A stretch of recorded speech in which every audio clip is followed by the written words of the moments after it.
নমস্কার, আমি বিশ্ব স্যার বলছি। আমার চ্যানেলে তোমাদের সকলকে স্বাগত। দেখো, আজ আমি চন্দ্রগ্রহণ বোঝাচ্ছি। সূর্যের চারিদিকে ঘুরছে পৃথিবী, আর পৃথিবীর চারিদিকে ঘুরছে চাঁদ।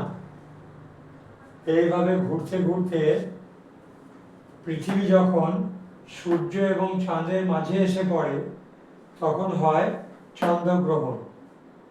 চন্দ্রগ্রহণ হয় পূর্ণিমা তিথিতে, কিন্তু প্রতি পূর্ণিমায় চন্দ্রগ্রহণ হয় না, কারণ সূর্য, পৃথিবী এবং চাঁদ এক সরলরেখায় না এলে চন্দ্রগ্রহণ হবে না। প্রতি পূর্ণিমায় সূর্য, পৃথিবী এবং চাঁদ এক সরলরেখায় আসে না।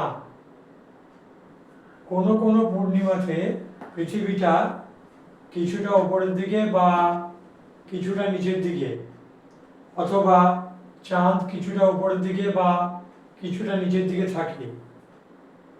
তাই এক সরলরেখায় থাকে না বলে প্রতি পূর্ণিমায় চন্দ্রগ্রহণ হয় না।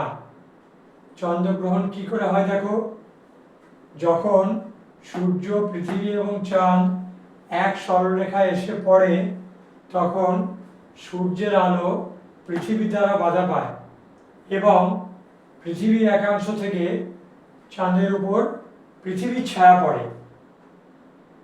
তখন পৃথিবীর ওই অংশ থেকে চাঁদকে আর দেখা যায় না।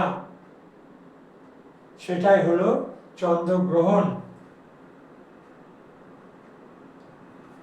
আশা করি তোমরা ভিডিওটা বুঝতে পারলে। যদি আমার ভিডিওটা ভালো লাগে তাহলে লাইক, শেয়ার এবং কমেন্ট করবে।